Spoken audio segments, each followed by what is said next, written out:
And thanks for joining us today for this press conference led by Leader Will Davis. Just a quick note before we begin, we're recording the webinar and we will take questions from press using the Q&A function that you'll see on the bottom of the screen, and we'll answer questions toward the end of the presentation. And we're honored to have everyone with us today, and with that, I'll turn it over to Leader Will Davis. Good morning, everyone. Hope everybody's doing well. Thank you again for joining us this morning. I'd like to take the opportunity to make a brief statement. So again, I am State Representative Will Davis of the 30th District, also Assistant Majority Leader in the Illinois House. Again, thank you for joining us. I'll take the opportunity to make a brief statement before we get going, and then we'll again with the remainder of our presentation. I want to thank all of my colleagues who are joining us today in support of the Path to 100 bill. We very much appreciate all of your work and support to try to make the state of Illinois a cleaner place to live and advancing renewable energy sources here in the state of Illinois. So again, we're here today to talk about solving Illinois' renewable energy crisis and making diversity, equity, and inclusion a bigger part of that equation. This is a time when Illinois desperately needs jobs, but the renewable industry in Illinois has lost an estimated 3,500 jobs in the last year. This is mainly because our state's renewable energy program is running out of funding. Today, we are calling on the General Assembly to pass the Path to 100 Act to solve this crisis, and we are announcing a new diversity and equity plan that will be a key part of our renewable energy sector going forward. Diversity and inclusion is extremely important in this equation. This is a step toward comprehensive energy reform that Governor Pritzker has called for, and we don't feel it can wait any longer. Our proposal has broad support, and I want to thank the legislators who made the time to join us today. I have a few of the names in front of me, and they include Deputy Majority Leader Jehan Gordon Booth from the Peoria area, Representative Cam Buckner, Representative Kelly Cassidy, Representative LaToya Greenwood, Representative Joyce Mason, Representative Yoni Pizer, Representative Lamont Robinson, and Representative Justin Slaughter. And again, I want to thank you all for being on this press conference today. Kyle Barber from Illinois Central College, Frolin Nunez from the Hispanic American Construction Industry, or HACIA, Andrew Wells from the Chicago Urban League are with us today as a few of the people who are providing training to help more people enter Illinois' renewable energy industry. And I want to thank the members of the renewable energy industry who are here with us today. That include Luis Castaneda from Rethink Electric, Jeff Danielson from the American Wind Energy Association, Nakia Morissette from the Solar Energy Industries Association, Emmett Muckles from Sunrun, Rakai Robertson from Straight Up Solar, Caesar Romo from the Continental Energy Solutions, and Dr. Everton Walters, owner of WCP Solar. These are a few of the people that are contributing to the clean energy workforce that should be as diverse as the people of the state of Illinois. I have been working with the renewable energy industry for some time to develop a diversity and inclusion plan for the renewable energy sector that delivers results. The plan we have developed can be implemented quickly to make real change happen now, has real accountability and reporting, and relies on existing infrastructure, includes goals and mandates to produce real results. Coupled with the Path to 100 Act, this can put thousands back to work immediately. We mentioned earlier that the industry has lost approximately 3,500 jobs over the last year. The plan has three key elements that work together for everyone in Illinois. First, it leverages DCO's existing infrastructure to coordinate workforce development and business development initiatives for the renewable energy industry. It requires every business that participates in Illinois' renewable energy program to meet mandated hiring or contractor goals. It expands access for low-income customers to community solar and the Solar for All program, and prevents these programs from being impacted by the rate cap on the RPS budget. And at the very least, it creates the value add, what I call the value add for the Path to 100. This is a concrete plan, not an aspiration. and it's the result of tough conversations with the businesses that will be responsible for meeting these goals. This is the kind of progress we can make and should be making today. Passing the Path to 100 Act is critical, but we understand that there is more to do. Governor Pritzker has broad climate and energy priorities, which we support, and this is a step toward making those happen. Our colleagues also have other energy proposals, and those proposals should complement the Path to 100, not compete with it. The fact is that we have been debating the next steps in energy policy for about 2 years now, and while we've debated, people have lost their jobs, consumers have missed out on savings, and businesses have been forced out of the state of Illinois, out of the state. If Illinois' renewable energy market dies out now, it will lose years of progress toward creating jobs and consumer savings and protecting the environment. There is absolutely no debate about the need to fix our existing renewable energy policy and to promote diversity as part of that fix. We're going to hear now from a few of our co-sponsors, our renewable energy workers, and how energy policy, affects people's lives across the state of Illinois. I'll invite now Deputy Majority Leader Jehan Gordon-Booth to introduce members of the renewable energy industry from her district. Thank you very much, Leader Gordon-Booth.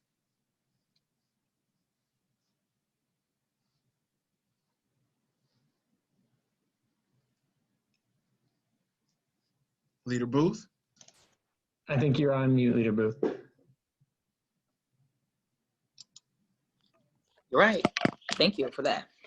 Good morning, everybody. Thank you all for being here today. Thank you so much, Leader Davis, for convening all of us on such a critical issue at a really important time, thinking about how do we move forward into this next decade with a real solid plan around renewable energy, but at the same time, how do we ensure that we have equity and inclusion in this market? Because we know that for industries to be sustainable long-term moving forward in this next decade, as serious as we have to be about the structure of that industry, we also have to be just as intentional about the diversity, equity, and inclusion components of said industry. And so Leader Davis has always been a leader and someone who not only myself, but many of the folks that have gathered on this call look to for sound ideas around what we should be doing in the space of renewable energy, because he is one of the leaders of our caucus on this particular issue.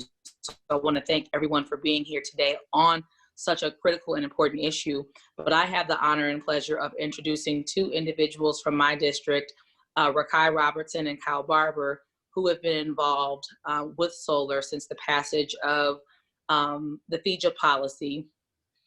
I look forward to the information that they're going to be able to provide everyone, because the solar space is a space that Illinois has the ability to continue to lead upon, but there are going to absolutely have to be some changes in order for solar and many of the other renewable energy policies to be sustainable.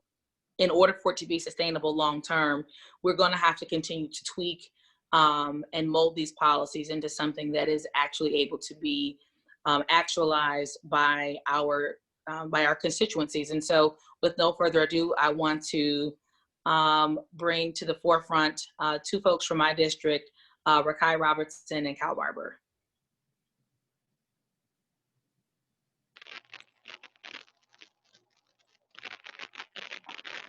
Thanks. And Kyle, you want to get started and then we'll move on to Rakai?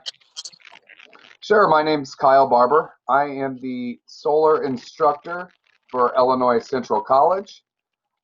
We've been running one of the more successful training programs in the state of Illinois.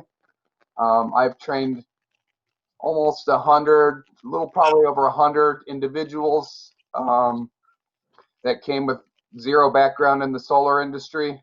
Luckily, I have about a decade in the solar industry of knowledge that I can pass along to those individuals. I see the job growth firsthand. We have a very rigorous 200 hours of classroom time almost between classroom and hands-on that really gets individuals in Illinois up to speed to talk to the community, to talk to either residential, commercial, entities, leading towards more installation, more project development, more, which ultimately means more jobs in and around the solar field. I have about a 50% ratio of people coming into my class going directly into the industry. And that's, again, from a decade of getting to know these companies in and throughout Illinois, being able to connect our graduates that have the national certification or the gold standard of national certification to the companies that are looking to create the jobs, create these renewable energy products, and ultimately bring a cleaner grid to the state of Illinois. So we've been running, we are part of the Future Energy Jobs Act. I know Illinois has had an industry before that, but it's really taken off in leaps and bounds in the last 2 to 3 years. And firsthand, I can see individuals go from potentially not knowing where they're headed, not maybe being unemployed or underemployed, getting good paying jobs, enjoying what they're doing. And we're not replacing jobs, we're just creating new jobs to the market of Illinois. So if there's any questions about that, I'm more than happy to help answer them. But we, like I said, we're in our 6th group of students right now. And each and every individual that's graduated has had a fair shot at a new career in the renewable energy, and it divides both. It helps create both the job market and lead to renewable energy sources on the grid, which ultimately leads to cleaner air, cleaner water, and overall a cleaner state for Illinois. Thanks, Kyle.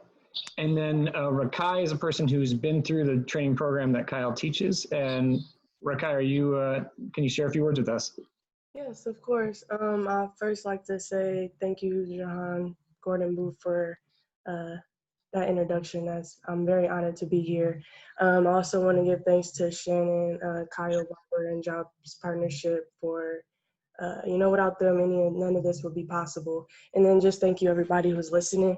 I am Rakai Robertson. I became the first Black female solar support specialist and solar integrator at Straight Up Solar.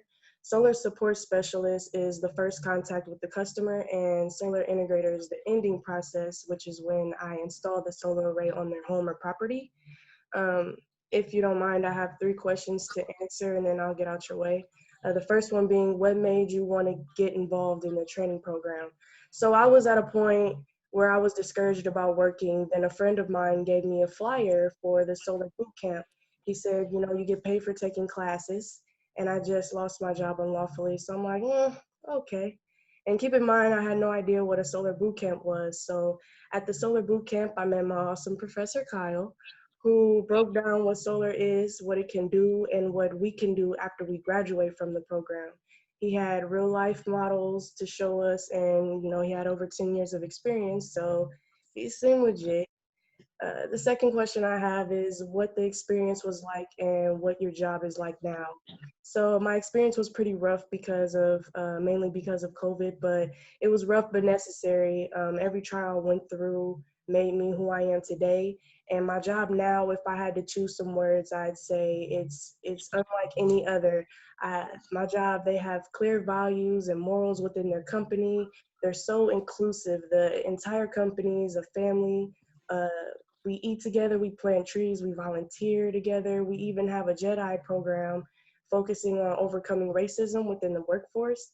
And they're extremely, they're just extremely talented and generous people. I couldn't ask to be anywhere else, especially at a previous job. I've had before. And the last question to wrap it up here, if we can pass a bill that helps create more jobs in the solar industry, how would that benefit other people in the community?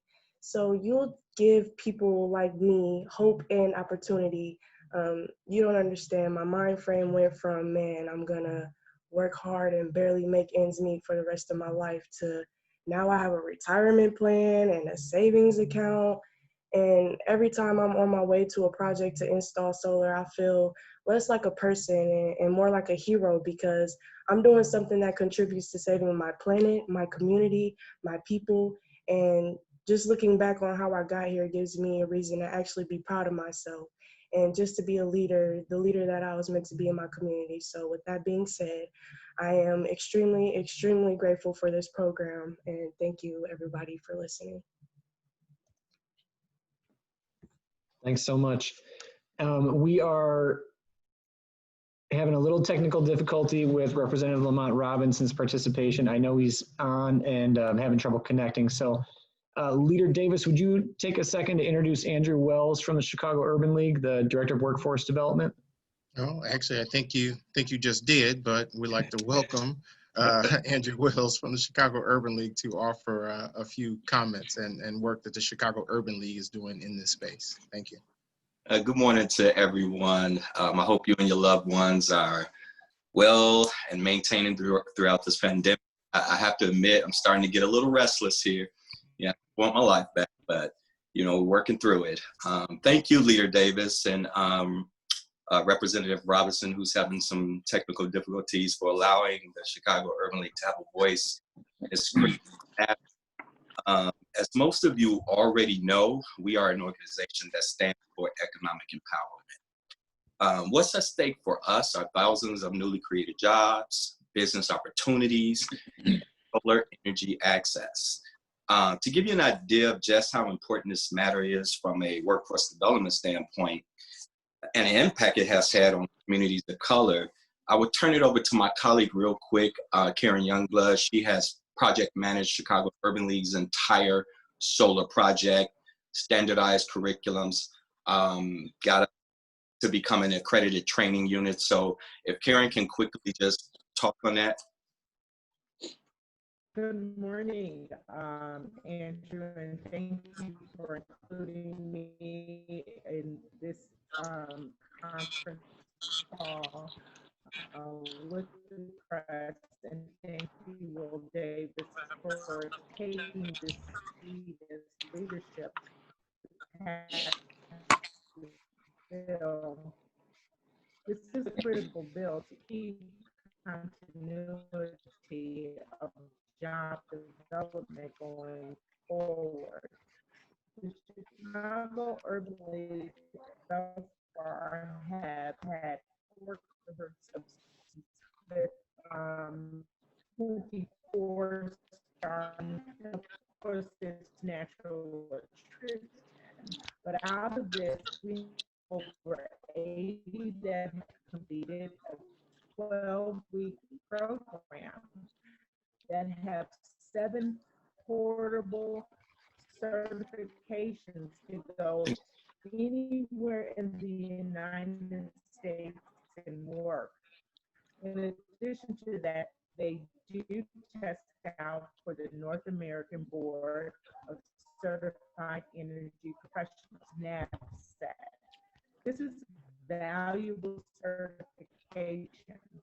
But more importantly, I'd like to speak to the fact that it builds confidence in people who are dislocated from jobs or underemployed to find themselves in a new sector that they know is growing.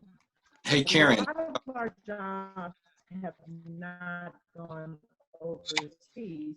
They've gone to technology.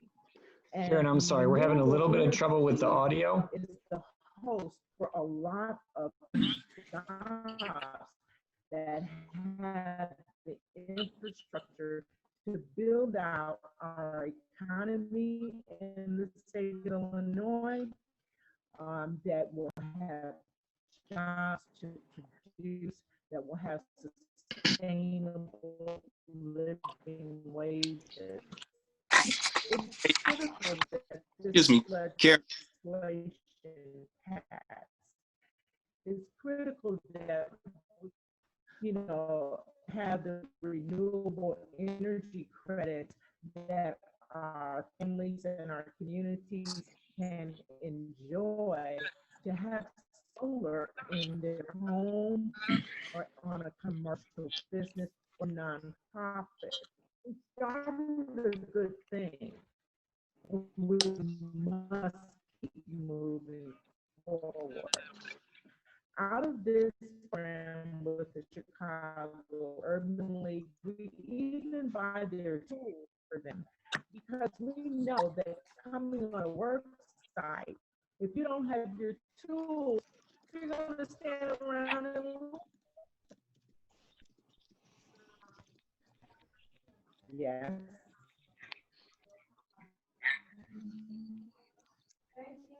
Someone said something. Yeah, so Karen, we can barely hear you. I apologize. I'm in a corner. Maybe then I should pass it, because I don't know if I can do anything about that. And I understand how that is, where it's underwater. But are there any questions that I may answer at this time? Yeah, thank you, Karen. We will go on to our next speakers, and then we'll be back for questions at the end of the presentation. No, I apologize. It's the connection in the spot that I'm in, and I guess I, didn't know that I would have a problem at this time. Yeah, that's part of the challenge. Thank you for joining us and speaking. Program with 7 certifications, we need the opportunity to have this legislation move forward. And with that, I will pass it back to the moderator.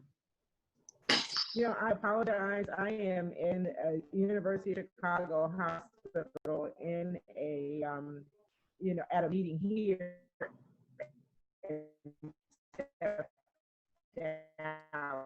So maybe I'm in a zone where it's unfortunate that you can't hear me at this time. And I apologize for the inconvenience. Not a problem. So we're going to hear now from 2 representatives from the... Here in the chat. Does that help? Yes, thank you, Karen.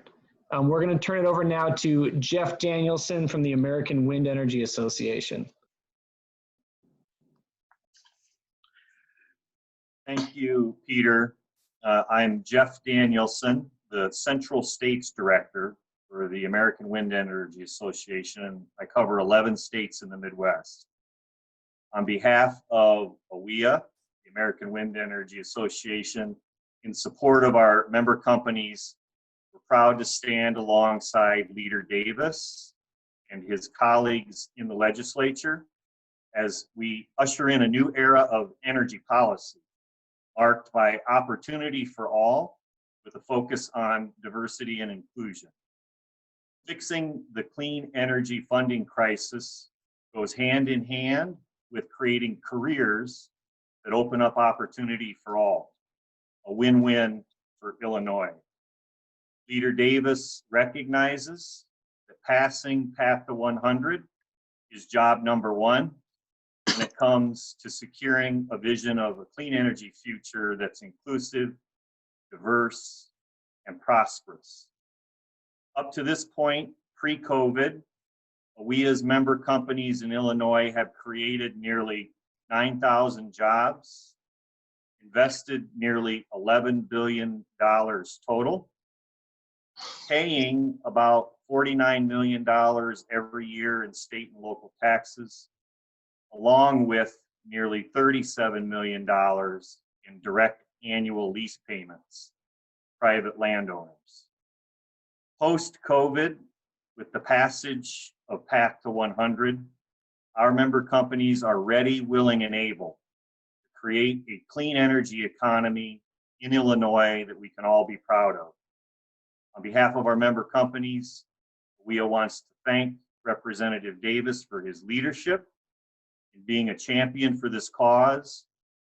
Thank you for the opportunity to stand beside you and your colleagues in the legislature to usher in a new era of energy policy in Illinois. Thank you, Peter, for the opportunity.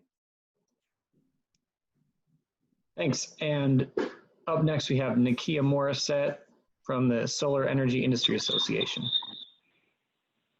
Thank you. Can you hear me? Yes, we can. Excellent. Always like to check. Okay.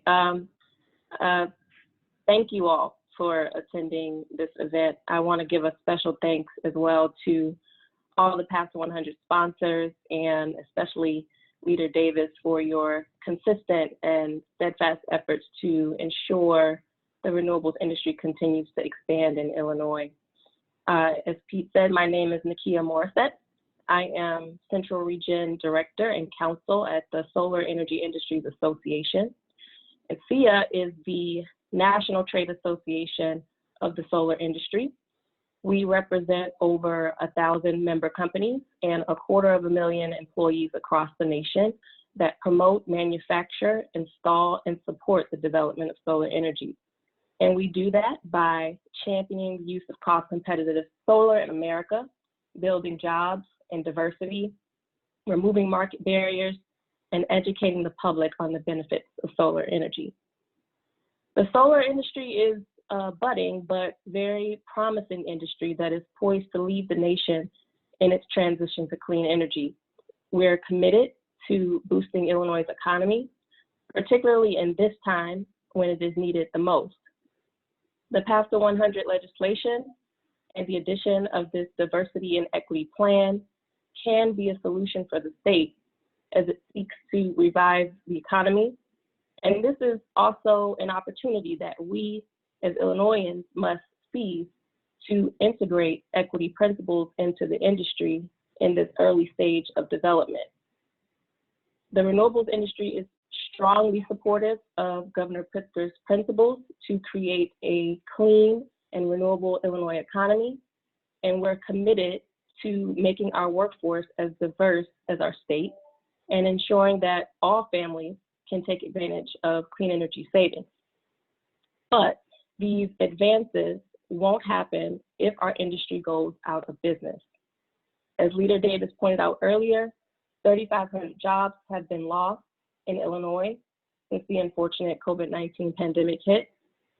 Over 60,000 is projected deployment in the state, 60%, excuse me. And that number will only be exacerbated by the imminent funding cliff. The PASTA 100 Act is projected to produce approximately 20,000 jobs. So fixing Illinois' clean energy funding crisis is necessary to sustain and expand renewables in Illinois and continue to make diversity a cornerstone of our next phase of growth. Through the development of tangible, measurable, implementable goals, we will train, integrate, and empower the renewables workforce at every level to reflect the diversity of the communities that we serve.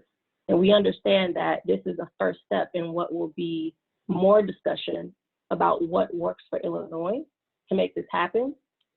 And we'll continue to actively engage with the governor and the General Assembly to bring clean energy to the state. Thank you. Thank you, Nakia. And we will, at that point, turn it back to Leader Davis, and any of the other representatives and co-sponsors with us today who'd like to speak could take that opportunity. Yes, I certainly would like to invite any of my colleagues that are on this call. If you would like to make comments, please feel free to jump right in. Thank you.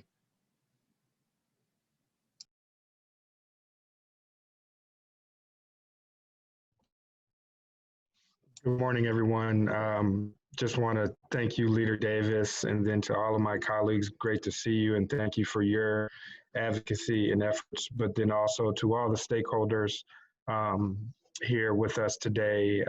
We want to thank you for your time, your energy, your efforts to really have a focus, increased focus on this issue.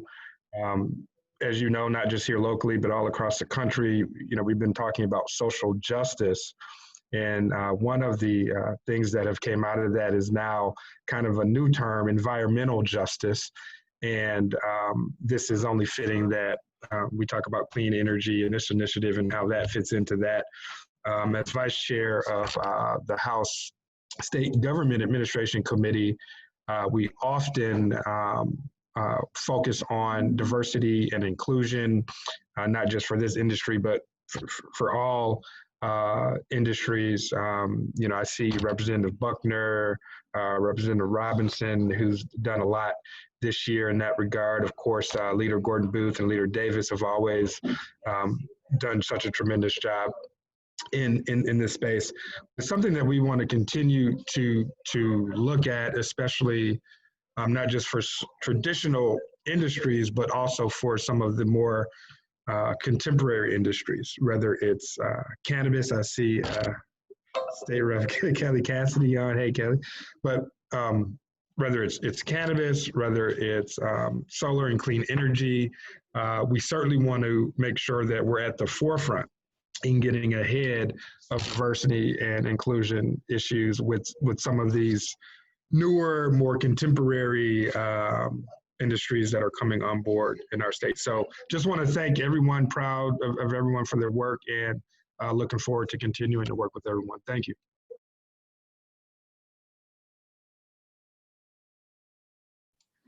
Thank you. Anyone else like to make any comments? That was for legislators, but we have some other of our supporters that are joining us today. I mentioned some of their names earlier, so if they would like to make any statements, now would be a great time to do so. Please feel free. Hi, Leader Davis. This is Freud Nunez with HACIA. I am the project manager there, and been involved for the last 2 years in training our small contractors that are women and minority-owned businesses. And part of our effort with the Pizer training program is to help these contractors establish better business practices in managing their business, also establishing workplace safety measures as well, such as OSHA 10 and EPA lead certification. But we've just recently started doing a lot more photovoltaic training, sustainability efforts in construction as well. And that's worked out really well. We're going into our 4th cohort. We just recently graduated class, and 3 participants got certified with the NABCEP PV Associate Certification, which stands for the North American Board of Certified Energy Practitioners in Photovoltaic. And they actually are getting opportunities right now. They're working with, one of them is working, two participants have opportunities potentially with Phoenix Solar, and that was through a referral from Leslie McCain at the Illinois Solar Energy Association. So it's partnerships like this that are going to help us really get our communities into these solar jobs.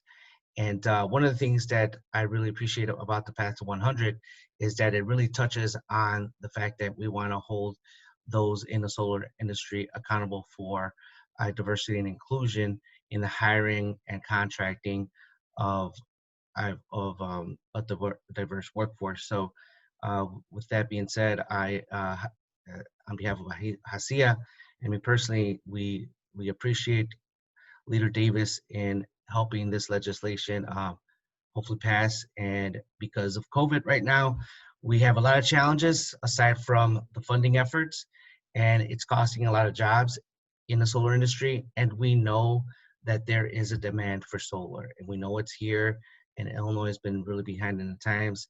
And it's this time, right now is the best time to push this through. So thank you. No, thank you. I appreciate that. Anyone that knows me, that I'm very deliberate in my conversation with regard to diversity and inclusion.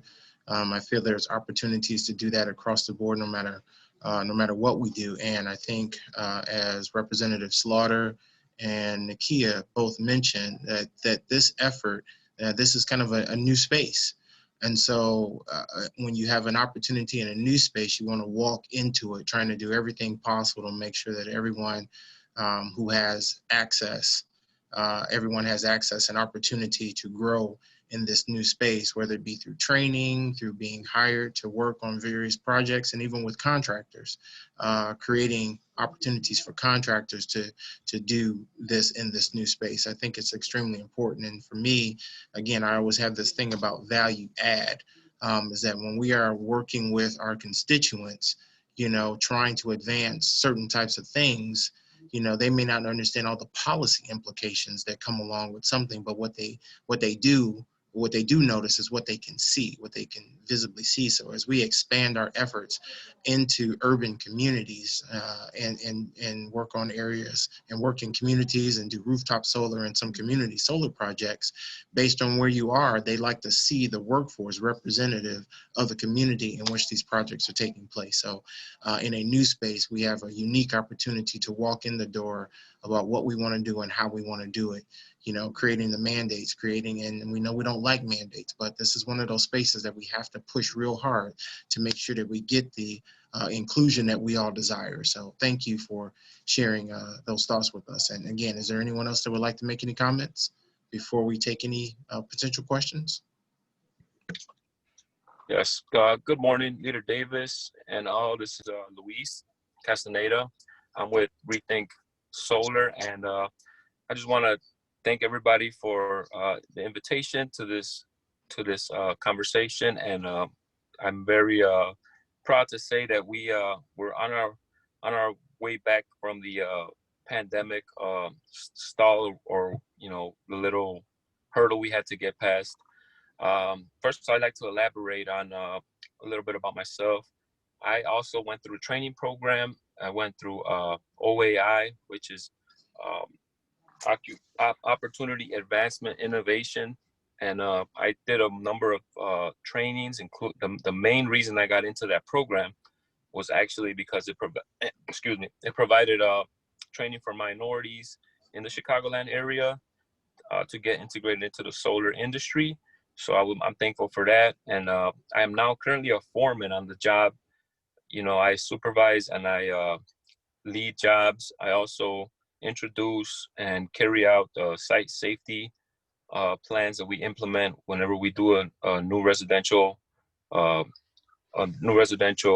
project. I also have a unique stance because I can implement a lot of the Hispanic community into the field, because they really don't have an understanding because of sometimes it's the language barrier, or there's certain areas that don't have the resources to actually get involved with the solar. So I'm pleased to be able to help them out to understand, and also to integrate the solar into. We work in the Chicagoland area as well as the surrounding suburbs. So it's been a very fun experience, and as one of the members mentioned earlier from a different company that went through the training, she mentioned that we go through these times, and especially nowadays with the turbulent times with the pandemic, work is uncertain. A lot of people don't have the ability to, or I should say just basically the privilege to work right now, because it's tough times, and I'm very thankful for that. As we are coming, solar did come to a quick halt, with everything, because we have to get inside of the residences and stuff. So, we're trying to implement, the meter taps now, which are outdoors, and there's a couple of barriers, but as a member of this company, I'm glad to be present here, and I want to definitely help in any way we can to the path to 100. I appreciate the time you guys have given us, and you know, just being recognized and being able to elaborate a little bit on our day-to-day operations that we go through. So just wanted to say that, and I'm happy to be here, and I look forward to pushing ahead. Thanks a lot. Oh, thank you. Thank you very much for chiming in. Very much appreciated. Again, anyone else? Leader Davis, I want to, if it's okay. First of all, there's a couple things that you said that really stuck to me, and I believe are very important. You said value add. And not only bringing value add to neighborhoods, but also people, two things that you touched on, and I think it's very important. My name is Cesar Romo with Continental Energy Solutions. I've been in the industry, electrical industry, for 22 years come this December. I've been doing solar since 2012. Local 134 member, also a retired Marine. Got into the industry, electrical industry, and I tell you, once I got into the solar part of it, working in the trenches and learning and getting my next certification as well. I'm getting my electrical license and trying to build value add within myself to be able to help out whichever way, any way I can. Now I'm actually running I'm actually the operations manager for a company which was a sister, I shouldn't say that, it was a division of a company that broke off just because how solar has grown so much. And what I like to do, and what I've been doing now, is trying to help out anyone that I can to bring into the industry.